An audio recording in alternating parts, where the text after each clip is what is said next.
जय हिंद दोस्तों, आर के मौर्य कॉमर्स क्लासेज की ओर से इस वीडियो के माध्यम से आपको मैनेजमेंट से संबंधित महत्वपूर्ण बहुविकल्पीय प्रश्नों की श्रृंखला उपलब्ध करा रहे हैं।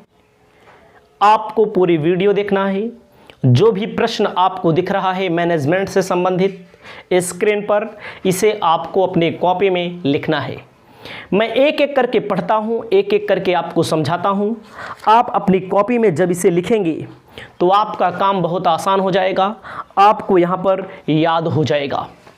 हमारे सामने जो पहला प्रश्न है, कह रहा है प्रबंध एक अनिवार्य, विशिष्ट तथा शीर्ष संस्था के रूप में जन्म सामाजिक इतिहास में एक महत्वपूर्ण घटना है। प्रबंध जो है, मैनेजमेंट जो है, एक विशिष्ट एवं शीर्ष संस्था के रूप में जन्म सामाजिक इतिहास में महत्वपूर्ण घटना है। यह किसका कथन है? विकल्प आपके सामने ए दिया गया है, पीटर एफ ड्रकर, बी दिया है लॉरेंस ए एप्ले, सी दिया गया है ओलियर वल सेल्डन, इनमें से कोई नहीं। जो विकल्प है इसमें पीटर एफ ड्रकर आपका विकल्प सही होगा। कौन सा विकल्प सही होगा? पीटर एफ ड्रकर ने कहा है प्रबंध का एक अनिवार्य, विशिष्ट तथा शीर्ष संस्था के रूप में जन्म सामाजिक इतिहास में एक महत्वपूर्ण घटना है। प्रबंध का एक अनिवार्य विशिष्ट संस्था के रूप में जो जन्म होता है वो सामाजिक इतिहास की एक महत्वपूर्ण घटना है। पीटर एफ ड्रकर ने इसे कहा है। अगला प्रश्न है आपके सामने, प्रबंध की प्रक्रिया में मानवीय पहलुओं पर अधिक ध्यान नहीं दिया जाता। दूसरे में कह रहा है प्रबंध की प्रक्रिया में मानवीय पहलुओं पर अधिक ध्यान नहीं दिया जाता। इसको किसने कहा? विकल्प दिया है लॉरेंस ए एप्ले के अनुसार, बी हेनरी फ्योल के अनुसार, सी ब्रेच के अनुसार, डी इनमें से कोई नहीं। प्रबंध में हेनरी फ्योल ने कहा है, हेनरी फ्योल के अनुसार प्रबंध की प्रक्रिया में मानवीय पहलुओं पर ध्यान नहीं दिया जाता है। ठीक है, किसने कहा है? हेनरी फ्योल ने मानवीय पहलुओं पर ध्यान नहीं दिया जाता है, मानव के पहलुओं पर ध्यान नहीं दिया जाता है। तीसरा है प्रबंध की तीव्र विकास की शताब्दी कौन सी थी? प्रबंध का तीव्र विकास की शताब्दी कौन सी थी? कह रहा है 18वीं, 19वीं, 20वीं, 21वीं। प्रबंध यानी मैनेजमेंट का जो तीव्र विकास हुआ वो 21वीं शताब्दी में हुआ। कब हुआ? कोई भी विकल्प दिया हो, 21वीं शताब्दी में बहुत तेजी के साथ मैनेजमेंट का काम बढ़ा हुआ है। अगला है चौथा, प्रबंध की कुशलताओं के माध्यम से इनको गतिशील बनाया जाता है। प्रबंधकीय कुशलताओं के माध्यम से किसको गतिशील बनाया जाता है? मानवीय संसाधन को, भौतिक संसाधन को, ए व बी दोनों को। विकल्प तो होगा ए व बी दोनों को। क्यों होगा? मैनेजमेंट से ही मानव को कहाँ पर, किस स्थान पर कैसे काम करना है, ये मैनेजमेंट से ही संभव है। भौतिक संसाधन मतलब जो हमारे पास मशीनरी लगी होती हैं, जिनके उपयोग से हम मैन्युफैक्चरिंग करते हैं, उसका कुशलतम उपयोग कहाँ से सेट किया जाता है? मैनेजमेंट के माध्यम से ही सेट किया जाता है। अगला है क्या किया जाना चाहिए? क्या किया जाना चाहिए, ना कि कैसे किया जाना चाहिए। ये शब्द किसने कहा है? क्या किया जाना चाहिए, ना कि कैसे किया जाना चाहिए, यह शब्द Peter F Drucker, Robert Albanese, Joseph Massie, Theo Haimann. तो किया जाना चाहिए, ना कि कैसे किया जाना चाहिए, इसको पीटर एफ ड्रकर ने कहा है। किसने कहा है? पीटर एफ ड्रकर ने कहा है क्या किया जाना चाहिए, ना कि कैसे किया जाना चाहिए। अगला छठा प्रश्न कहता है प्रबंधकर्ता के मूलभूत कार्य उद्देश्यों का निर्धारण करना, अभिप्रेरण व संप्रेषण, लोगों का विकास करना, उपरोक्त सभी प्रबंध के जो मूलभूत कार्य हैं, उद्देश्यों का निर्धारण भी किया जाता है। उसके बाद आप देख सकते हैं अभिप्रेरण एवं संप्रेषण भी किया जाता है, लोगों का विकास भी किया जाता है, अर्थात उपरोक्त सभी इस प्रश्न में आपके सही होंगे। 7वां नंबर प्रश्न कहता है किसी भी संगठन के बाहरी पक्षकार बाहरी पक्ष होते हैं। किसी भी संगठन के बाहरी पक्ष, कोई भी दुकान है, कोई भी संगठन है, ग्राहक बाहरी होते हैं, आपूर्तिकर्ता बाहरी होते हैं, प्रतियोगी बाहरी होते हैं। ये सभी आंतरिक कौन होते हैं? जो साझेदार होते हैं, जो व्यवसाय के अंदर होते हैं, वो आंतरिक होते हैं। प्रबंध के कार्य हैं नियोजन, निर्देशन, नियंत्रण। ये सभी आपको पता होना चाहिए। प्रबंध के सभी कार्य में आएगा, नियोजन आएगा, निर्देशन आएगा, नियंत्रण आएगा, ये सभी आएंगे मैनेजमेंट के सभी का। अगला है जर्नल एंड इंडस्ट्रियल मैनेजमेंट के लेखक कौन हैं? जर्नल एंड इंडस्ट्रियल मैनेजमेंट के लेखक हेनरी फ्यूल, जॉर्ज टेरी, ब्रेच, राशम्यूरे। तो इसमें क्या विकल्प होगा आपका? Henry fuel. कौन है? हेनरी फ्यूल है। ठीक है। अगला है हेनरी फ्यूल का प्रसिद्ध सिद्धांत क्या है? प्रबंध का सिद्धांत, विवेकीकरण, औद्योगिक मनोविज्ञान, वैज्ञानिक प्रबंध। प्रबंध का जो सिद्धांत है हेनरी फ्यूल का, प्रबंध का सिद्धांत है। ठीक है। प्रबंध के सिद्धांत हेनरी फ्यूल का प्रसिद्ध सिद्धांत है। अगला है किसके द्वारा कहा गया कि प्रबंध प्रशासन से व्यापक है? किसके द्वारा कहा गया प्रबंध जो होता है प्रशासन से व्यापक है? प्रक्रिया विचारधारा, अमेरिकन विचारधारा, ब्रिटिश विचारधारा, निर्णयन विचारधारा। तो आपको ध्यान देना है, इसमें होगा आपका ब्रिटिश विचारधारा। प्रशासन से ज़्यादा प्रबंध को व्यापक माना गया है। ठीक है। प्रबंध को कहा जाता है समाजशास्त्र, राजनीति शास्त्र, अर्थशास्त्र, नरम विज्ञान। प्रबंध को विज्ञान कहा जाता है, यानी नरम विज्ञान कहा जाता है। प्रबंध को नरम विज्ञान के नाम से जाना जाता है। अगला है प्रसिद्ध अर्थशास्त्री मैकफार्लैंड ने पेशे की विशेषता बताई। 13वां नंबर प्रश्न, प्रसिद्ध प्रबंध शास्त्री ने पेशे की विशेषता क्या बताई है? पेशे की विशेषता में पेशा एक विशिष्ट संचित ज्ञान है, पेशा सदस्यों के लिए एक प्रतिनिधि संस्था है, पेशा सदस्यों के लिए आचार संहिता है, उपरोक्त सभी। तो इसमें आपका उपरोक्त सभी है। प्रसिद्ध प्रबंध शास्त्री मैकफार्लैंड ने पेशे की विशेषताओं को तीनों को बताया है। ठीक है। उसके बाद 14वां नंबर प्रश्न आता है कितने देशों में प्रबंधकों पर शोध किया गया? कितने देशों में प्रबंधकों पर शोध किया गया? 14 देशों में प्रबंधकों पर शोध किया गया। कितने देशों में? 14 देशों में प्रबंधकों पर शोध किया गया। अगला है एक शोध अध्ययन के में प्रबंधकीय व्यवहारों में काफ़ी समानता पाई गई। ये प्रबंधक थे। मतलब कि शोध का अध्ययन जब किया गया, कई प्रबंधक थे, सब में जो समानता पाई गई। इसमें कितने लोग थे? इसमें दिया है 2400, 3600, 4000, 6000। तो इसमें आपका विकल्प होगा 3600। ठीक है।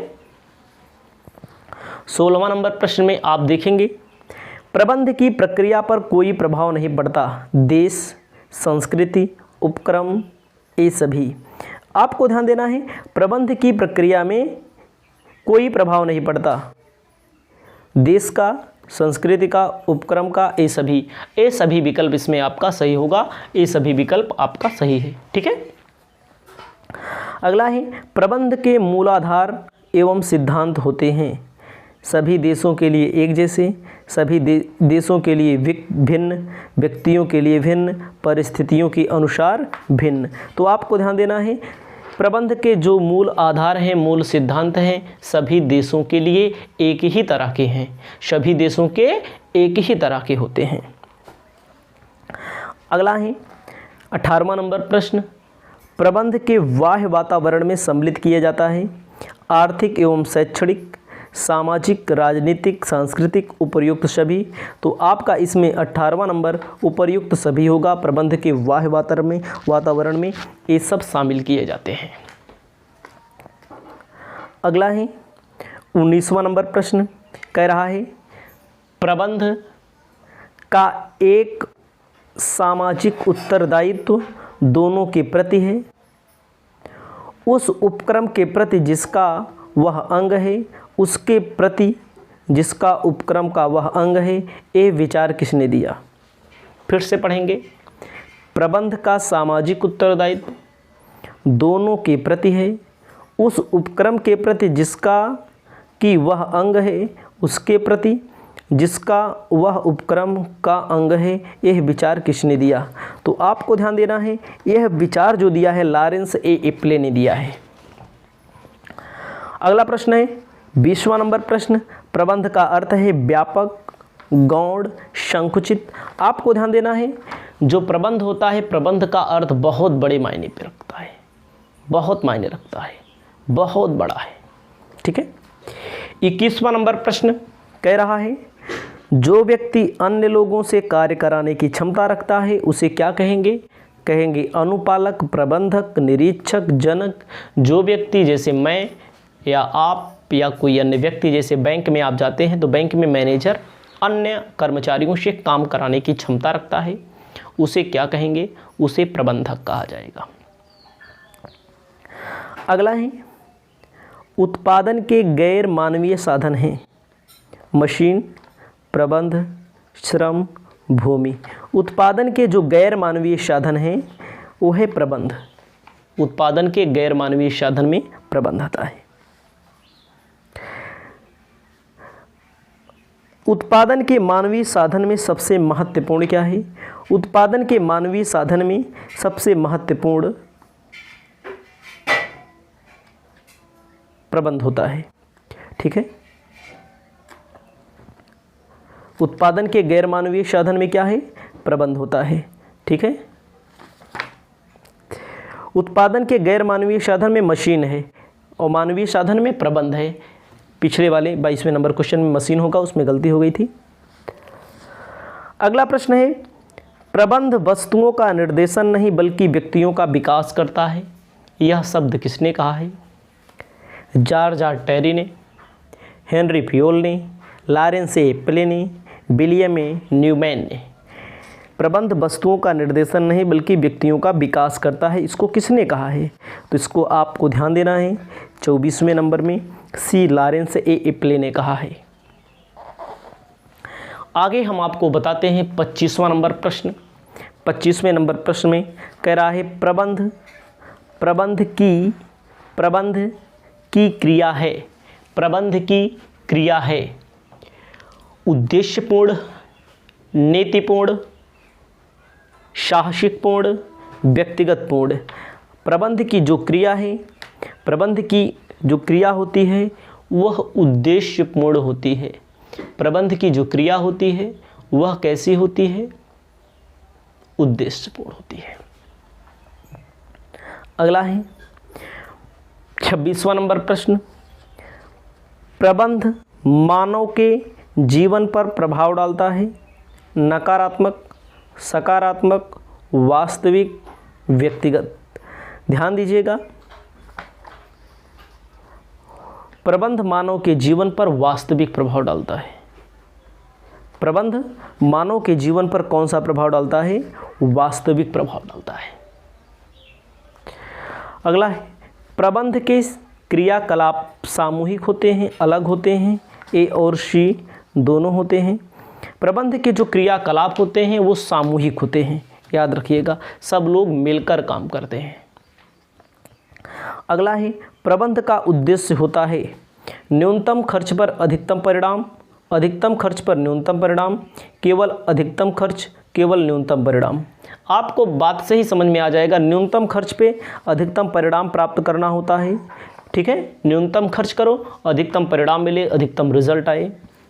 ठीक है।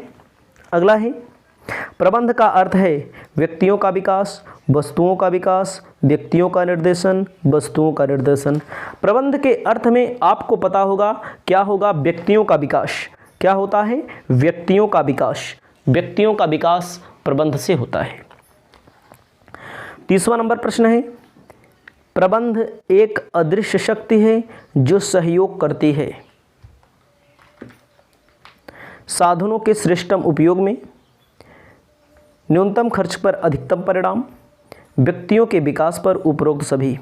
प्रबंध एक जो अदृश्य शक्ति है वो सहयोग इन सभी पर करेगी। इन सभी का मतलब साधनों के श्रेष्ठतम उपयोग में, न्यूनतम खर्च पर अधिकतम परिणाम, व्यक्तियों के विकास पर। अगला प्रश्न है, प्रबंध का प्रभावपूर्णता के लिए आवश्यक है निश्चित ज्ञान, चातुर्य, व्यवहार का प्रयोग, ये सभी। तो आपको ध्यान देना है ये सभी विकल्प सही होगा, कुछ विकल्प आपको अपने आप से भी करने पड़ेंगे। प्रबंध एक कला व विज्ञान है कि पेशा है। 32 नंबर देखिए, प्रबंध एक पेशा है, कला व विज्ञान है, उत्पादन के साधनों में मधुर मानवीय संबंधों का विकास करता है, उपरोक्त सभी। 32 में भी डी सही होगा, उपरोक्त सभी। अगला है, प्रशासन को प्रबंध से अधिक प्रभावशाली माना गया अमेरिकी विचारधारा के अनुसार, ब्रिटिश विचारधारा के अनुसार, ए व बी दोनों। ध्यान दीजिएगा, प्रशासन को प्रबंध से अधिक प्रभावशाली किसके द्वारा माना गया, अमेरिकी विचारधारा के अनुसार। प्रशासन को, प्रबंध को ब्रिटिश विचारधारा के अनुसार। याद रखिएगा इसको, बहुत इंपॉर्टेंट क्वेश्चन है। 34वां नंबर प्रश्न, प्रबंध को प्रशासन से अधिक व्यापक माना गया। प्रबंध को प्रशासन से अधिक व्यापार, बी होगा। ये दोनों प्रश्न आपस में मिल रहे हैं। इस वीडियो को यहीं पर समाप्त कर रहे हैं, अगली वीडियो में और भी क्वेश्चन लेकर आ रहे हैं।